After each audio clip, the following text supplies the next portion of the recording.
Welcome to the Briefing Room. I'm Devin Dwyer at ABC News in Washington. Good Monday to you. A very busy Monday today, remembering Senator John McCain, of course, but also the president making a little bit of news today. I'm joined by Catherine Falders, our White House producer, Rick Klein, political director. A lot of politics to talk about as well. Primary day coming up tomorrow. But want to kick it off with a little bit of trade news out of the White House this morning. We know the president had been negotiating a new trade deal with Mexico and Canada. He came out, Catherine, and he said he's ready to do away with NAFTA and just do a deal with Mexico. He said he's ready to do away with NAFTA. The name has bad connotations, as he says, and this is what he's calling the United States-Mexico trade agreement. Now, of course, a letter has to go to Congress, which they say they will send to Congress. The fine print, exactly, still needs to be ironed out in a letter to Congress, which is supposed to go to Congress on Friday, and then, of course, the 90-day clock starts. So this still needs congressional approval, but the White House is trying to do all of this before the new Mexican president is sworn in, which is December 1st. Right, they're on a bit of a time crunch here, but Rick, the president who came in promising big sweeping trade deals, he was going to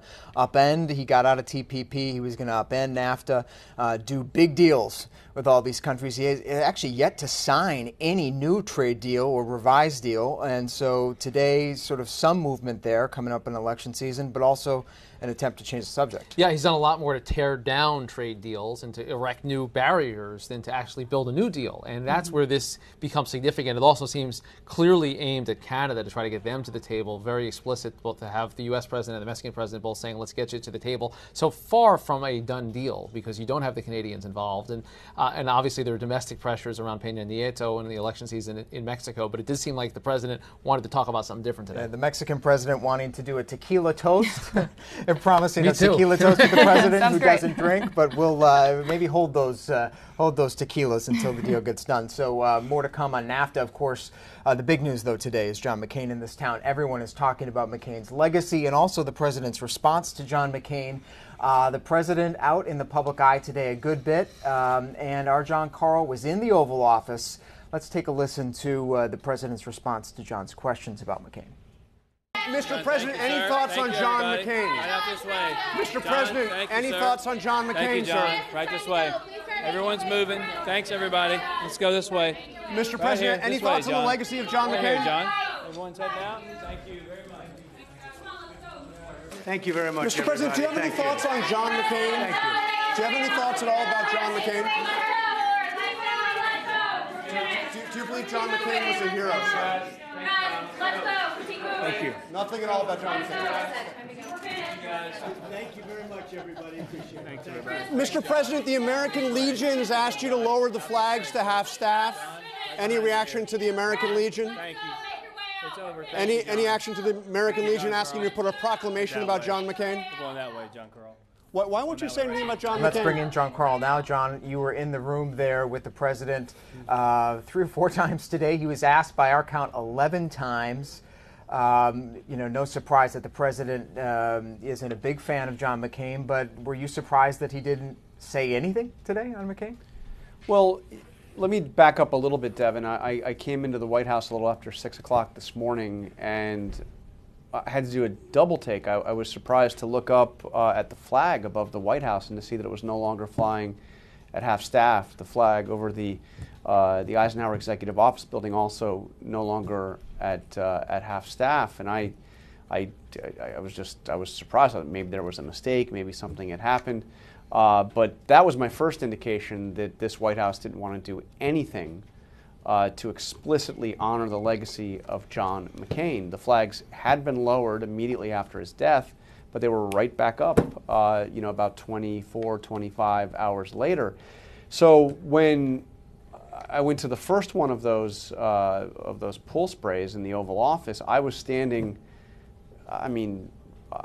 6 feet maybe from the president, and you always wait. There's protocol to the White House. You don't ask your questions until the president is done with whatever he is doing. It's kind of on your way out. And I had he said hello to me when I came in the Oval Office. I didn't ask my question then. I waited for everything to be done. I assumed fully that he would say something, maybe something for the family, the McCain family, as he did in his tweet over the weekend. But I think it's quite telling that not only did he say nothing, but that I had the opportunity today to be in the Oval Office with him on 2 different occasions, and to be in the cabinet room with him on a 3rd occasion, and very clearly asking him if there was anything at all that he would say about this, American hero has just died. And it was very clear that the president simply did not want to say anything. Now, maybe, Devin, this is, in keeping with the old adage, if you have nothing nice to say, don't say anything at all. Yeah, perhaps. I've just been struck, guys, by the president's isolation on this one. So many people around him. Kellyanne Conway, counselor to the president, was out thanking McCain for his service minutes after he passed. The First Lady, of course, has weighed in. Even some of these conservative outlets, Breitbart, Drudge Report, they're all weighing in on McCain's legacy. But, Rick, the president only put out that tweet that looked like it had been scripted by an aide to offer sympathies, and that's it. And we know the history here. It's not a surprise that these 2 men clashed publicly. The president, I think, aiming more fire at McCain's way than McCain ever fired back, but McCain was a pretty harsh critic of the president, and he was mocking as recently as a couple weeks ago that famous vote where he went thumbs down on Obamacare. So we know the personal history there, but what's remarkable about this moment in fitting with the McCain legacy is that so many people have put aside those personal differences to celebrate a true American hero. President Trump has not done that, and he speaks very loudly by not speaking, and speaks as well by that flag that's still flying very high over the White House today. And let's talk about the flag, Catherine. You were covering this morning as well. By protocol, by the letter of the law, a member of Congress who dies is due the honor of the flag lowering to half-staff for a day, the day he dies. So certainly the president adhered to that. But common practice, as you know, in recent days, recent months, the presidents usually go further than that. Exactly, and John posed that question to the president today, and he ignored it twice. But yeah, it definitely breaks with precedent. It usually remains lowered until the burial. Of course, governors across the country also coming out. Barbara Bush, Billy Graham. Extended. John Glenn recently, yeah. Exactly, and the images, I think we put them up on the screen a second ago, are just striking. You can even, right there, you see that the flag is up at full staff and then around the monument at half staff. So there haven't been any changes on that yet, despite John's questions to the president, but that's what it is like right now. And John, one of the things that we saw today as well out in Arizona was another extraordinary final moment from John McCain. In his own words, Rick Davis, who you know, his former campaign manager, read from a podium in Arizona a letter that McCain wanted delivered the day after he had died. Let's take a little bit of listen to a little bit of that. I lived and died a proud American. We are citizens of the world's greatest republic, a nation of ideals, not blood and soil. We argue and compete and sometimes even vilify each other in our raucous public debates.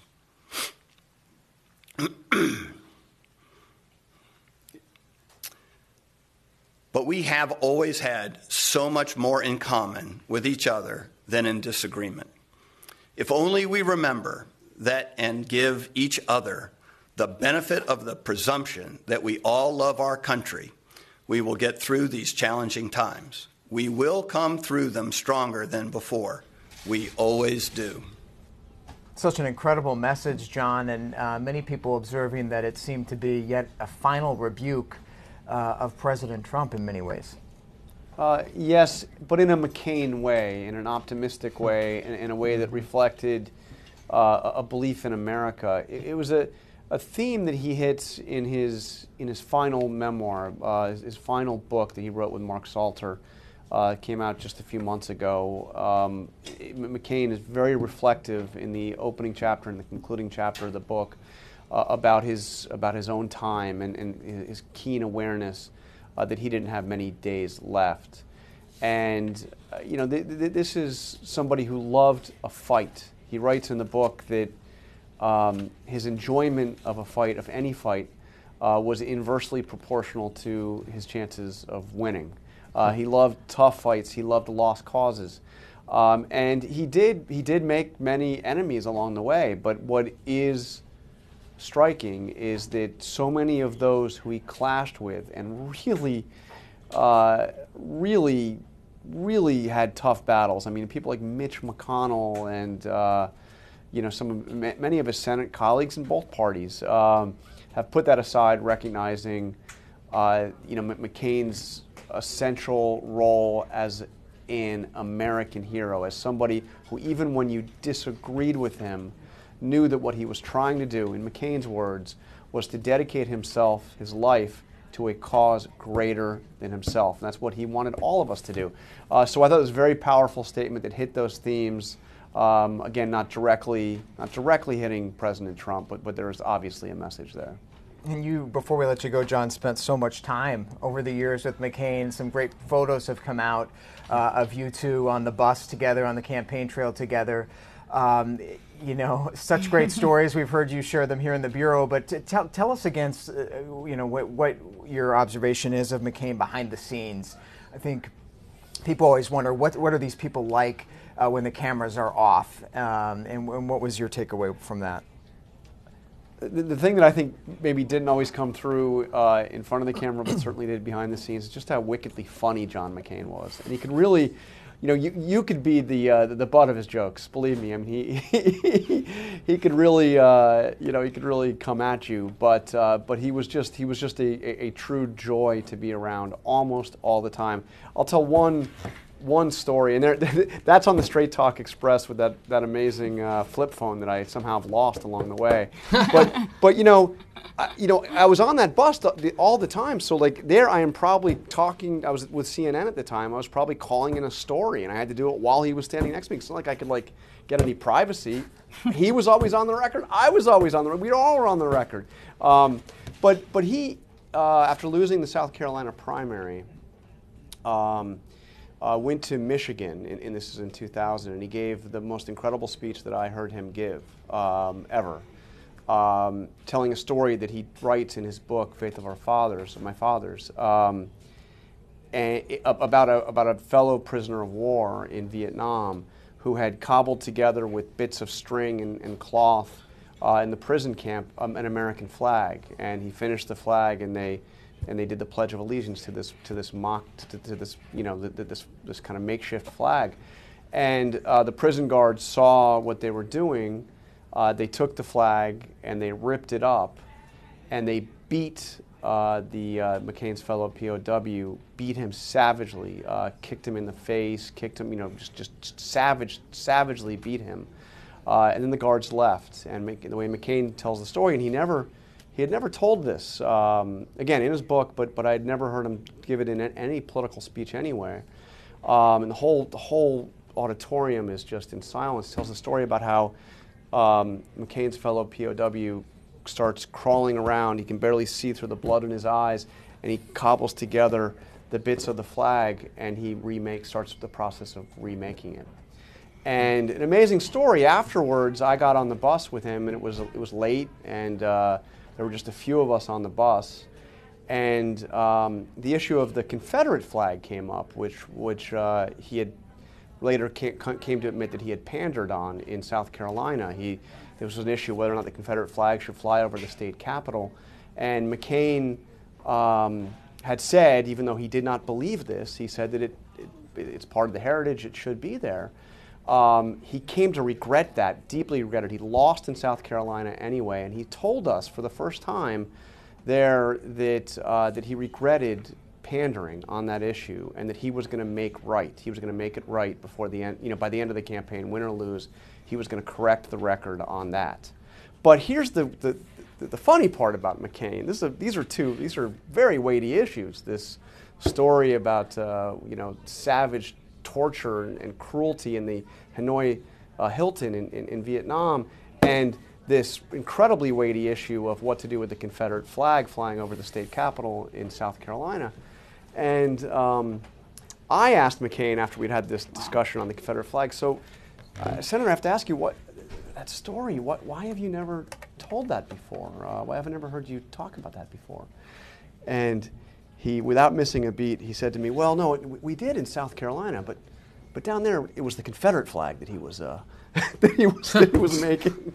It's like, I mean, he just had this, you know, he was very serious. He took on big causes, epic fights, but he was somebody that loved it, relished it, loved the battles. And he was never afraid, John, he was never afraid to admit a mistake.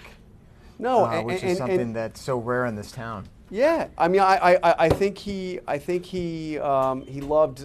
loved his life. He loved those battles. He knew he was an imperfect human. My friend Peter Baker, the great historian of Obama and 43, said that McCain wasn't remarkable in American politics because he was perfect. What made him remarkable was that he knew that he wasn't. Thank you so much for sharing that that amazing story, John, and for all your reporting. We know you'll be on the story all week as McCain is remembered both in Arizona, on Capitol Hill, and out at the Naval Academy. And just before we let you go, just some breaking news happening just right now while we're in the briefing room here. The White House flag has again been lowered to half-staff. Perhaps a sign, Rick, that the influence of the VFW has again, for the second time in just as many weeks, showed itself on this White House. Yeah, we've seen veterans groups come out to say that this would be an appropriate way to honor Senator McCain. And again, it's the custom when statesmen, people that have widespread respect, pass away to have this honor bestowed upon them. And clearly, Senator McCain, by any objective standard, would meet that standard. It's just that this White House was not on the ball on it. Frankly, when I saw the images this morning, I thought it was a mistake. I thought that someone didn't get the message. Whoever the flag raiser is didn't get the memo. This was more than that, for it to take all day today for this to go back to its appropriate place at half-staff. And we never see this White House back down. And the VFW, as you know, also getting the president to reverse course on that very expensive military parade, which has been canceled for November just a few weeks ago. Really something. Our thanks to John Carl for his reporting, and you can follow all of our coverage of the McCain memorials this week here on ABC News Live. We'll have extensive coverage beginning Wednesday in Arizona, up through Saturday when there's going to be a national memorial service here in Washington. So there will be many more recollections and conversations to be had about McCain, including today in the Senate. Rick, the Senate Majority Leader, is going to kick off this process to rename a Senate building for McCain. And you imagine this is going to happen. Richard Russell, the great senator, Democratic senator, segregationist senator, has this honor now, the main old Senate office building. You'd imagine it is going to be renamed. And look, my quick McCain story, guys. Fast forward a little bit. You covered him for many years, too. Yeah, to fast forward from where John was, a few years ago, I was booked for a cable hit, and I decided to bring my then 4-year-old son along with me for the first time. I was a little nervous about it, but I told him I'd bring a coloring book and I'd give him a hot chocolate. And I get there to the green room, and the only person in there is John McCain. No staff, no nothing. He'd already run for president twice. He was this, huge political influence, but he was just standing there by himself. And I introduced him to my son, Jack, and he immediately made the joke he made with kids all the time. I'm really glad you got your mother's looks, kid, he said. And I had to go. My hit was before John McCain's. So for about 20 minutes in the green room, my son, Jack, colored with John McCain. And when I came back, they had colored a whole thing. I think it was a Pokemon book. I'm not really sure. with markers or crayons. Crayons, and they were both drinking hot chocolate. Oh my and gosh. and I just just the lack of pretension around that he was just a guy with a kid hanging out for a little while was just, to me, perfect. That was so much about him, that he wasn't a senator, he wasn't a presidential candidate, he wasn't this political legend. He was just a guy hanging out with a kid. Fantastic story. We know he'll be missed. He will certainly be missed in this town, certainly missed in Arizona as well. Shift gears just a little bit to talk about the politics of McCain's death. There's a big seat to fill, which we will learn about after these memorial services are over. Meanwhile, there is a big primary in Arizona for the other U.S. Senate seat, vacated by Jeff Flake, coming up this year. A bunch of primaries tomorrow night. Rick, give us the rundown. We have 3 states voting tomorrow. Yeah, Florida and Arizona, in addition to some runoffs in Oklahoma. And look, we're talking a lot about the McCain legacy. It's really hard to find the McCain legacy, in all honesty, in these Republican primaries, including in John McCain's home state of Arizona. All 3 Republican candidates are trying to be the Trump candidate. None of them want the McCain legacy. In fact, one of the candidates said over the weekend that she thought that McCain's sickness itself was a plot to try to hurt her campaign. And had said at the public event that the last thing we need is another senator like John McCain. So it's a really strange note in the midst of all of this, and including in Florida, where John McCain McCain has his candidate, or sorry, President Trump has his candidate, is almost certain to prevail. You're not seeing anyone, at this moment at least, in this odd week that we're living in, take that mantle of John McCain and say they're gonna bring it forward in terms of bringing leadership to the Senate. So it's a reminder of what is lost this week in the voting that we're going to see tomorrow night. And also big hot button issues, right? Like immigration, border security, gun control in the wake of what happened in Jacksonville over the weekend as well. Yeah, and these are big, diverse states in Arizona and Florida. Both of them went for President Trump. They were key to that coalition. Both of them have large immigrant populations. Border security is a very real issue, particularly in Arizona. It is fascinating to see it play out, this microcosm. Gun control, another thing. I mean, to have the news out of Jacksonville, Florida, from the Stand Your Ground shooting with Trayvon Martin all the way through Parkland and the Pulse nightclub has really been beset by this. So you're seeing these issues play out. We're going to be covering it tomorrow night, starting at 9 p.m. Tom Yamas and I'll be anchoring in New York City. Right here at ABC News Live, on your ABC News app, on your phone, on your iPad, on Apple TV, Roku, all the digital places. We will be here. Rick and company will be here. And, of course, full coverage on abcnews.com and all the ABC News programs kicking off tomorrow night will be a big one. But we want to leave you today with our friend John McCain in his own words, recollecting just about a year ago in October 2017 about what his life has meant here in Washington. I've had the good fortune to spend 60 years in service to this wondrous land. It's not been perfect service, to be sure. And there were probably times when the country might have benefited a little less of my help. But I've tried to deserve the privilege as best I can. And I've been repaid 1,000 times over with adventures, with good company, with the satisfaction of serving something more important than myself, of being a bit player in the extraordinary story of America. And I am so grateful. And we are grateful to Senator John McCain as well. Thank you for watching us here in the briefing room. We'll be back tomorrow on ABC News Live. Until then, Rick Klein, Catherine Falders, I'm Devin Dwyer. We'll see you next time.